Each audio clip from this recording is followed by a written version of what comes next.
Hello and welcome to Filibustering History, a podcast series where we discuss what historians do with their lives. I'm Rob Denning, lead faculty for the history programs at Southern New Hampshire University's College of Online and Continuing Education. 2017 is coming to a close, and it's been quite a year. There's been a lot of debate in the public sphere over the use of history, the meaning of history, the significance of history this year. It's perhaps not surprising that in this hyper-partisan era, some of our most active political and social debates revolve around historical issues, such as Confederate war memorials, the Second Amendment to the U.S. Constitution, civil rights, such as police brutality, sexual harassment, racial discrimination. There's been so much debate around these historical issues, and these debates, of course, get muddled when you start introducing weird terms like alternative facts and fake news to the mix, that it is harder now than it has been in most Americans' lifetimes to gain a sense of truth and reasoned argumentation. It is for this reason that I think historians and their contributions to our cultural knowledge are important, perhaps more important than ever. Historians spend years of their lives learning how to evaluate data and arrive at conclusions that are significant to the broader public. Now, historians are people and they have their own political and social biases, but they are also professionals who are trained to go where the evidence takes them, and not to only pursue evidence that supports a preconceived idea or conclusion. They care passionately about the past, and they care passionately about the presentation of the past to the modern public. We were in a kind of golden age regarding the presentation of the past to the public. The internet has created countless opportunities for sharing information, and there has been an explosion in the amount of historical information available online.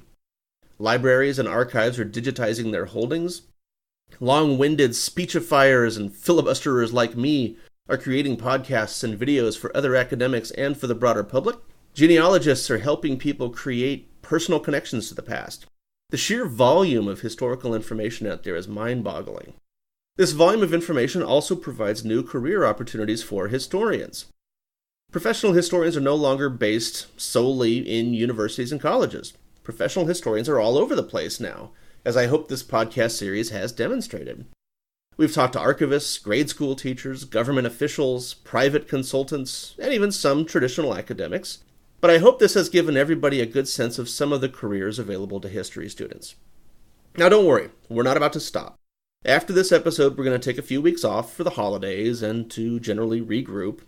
Sometime in January or February, we will start posting new interviews with another exciting group of historians. We will also start posting in early 2018 new episodes to our sister podcast, History Soundbites, where historians present their original research into some really amazing topics. Good times are ahead, my friends.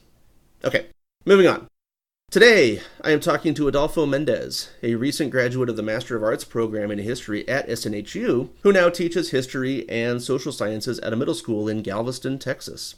Though this is a short discussion, Adolfo has a lot of useful things to say about a career teaching in grade schools. So what is your name and what do you do? My name is Adolfo Mendez, and I am an 8th grade social studies teacher in Galveston, Texas. That's on the Gulf of Mexico. All right, and what is your academic and professional background?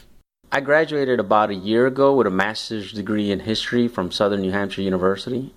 What are your research and teaching interests? Well, if I had the time to research, I'd like to research the religious and economic factors that shaped 19th century America.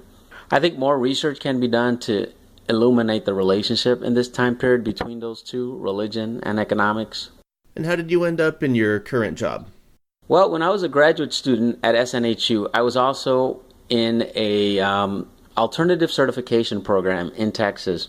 We've all heard about teacher shortages in the public school system, but let me illustrate how serious it is. I graduated from SNHU with a master's in history, and 6 months later, I was hired to teach history in Galveston. But of course, I had taken the steps necessary to prepare myself to be able to take advantage of such an opportunity when it presented itself. You have to be very intentional about these things. At the time, I was living in Chicago in the SNHU program and in the alternative certification program in Texas. Living in one state and involved in programs in 2 different states. So I was prepared to relocate to Texas at my expense for the teaching position. I'm happy to say that a year later, after having taught here, I passed my certification exams in Texas, and I have received a standard certificate. So having a master's degree makes you highly qualified to teach, but you do then have to pass a couple of state exams to be fully certified to teach at the elementary and high school levels. So if any of your student listeners are interested in pursuing this option, they'll find all the answers to their questions from any of the Texas alternative certification programs. Just Google it. And how would you describe a typical day in your current job? My workday begins at 7:30 a.m. and ends at 4:30 p.m. Those are the hours that form my contractual obligations, but work hours vary based on the school district. And my day is filled with classroom instruction, meetings, conferences, lesson planning, just about everything you would expect a public school teacher to be doing. And of course, there's the work we take home so we can finish grading and lesson plans. So it's a lot of hard work, long hours. What advice do you have for listeners who want to break into your career?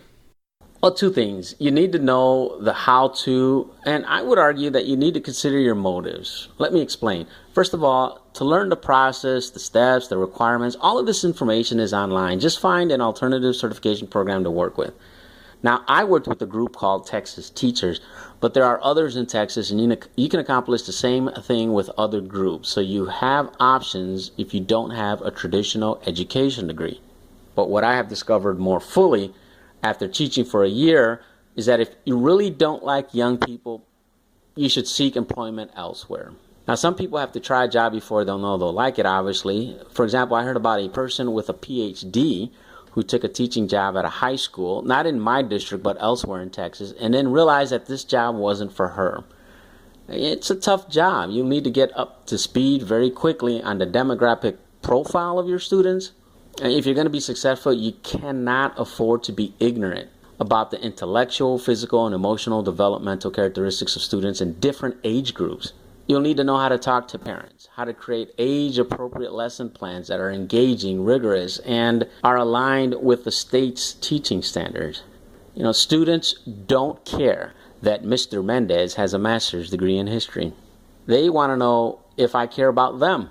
Now, their parents might care that I have a master's, and the school system certainly cares, but the student population is a diverse, never dull group, which is always full of surprises. And if you can capture their heart, they're more willing to work hard for you. Okay, well, thank you, Adolfo, and thank you to everybody for listening today.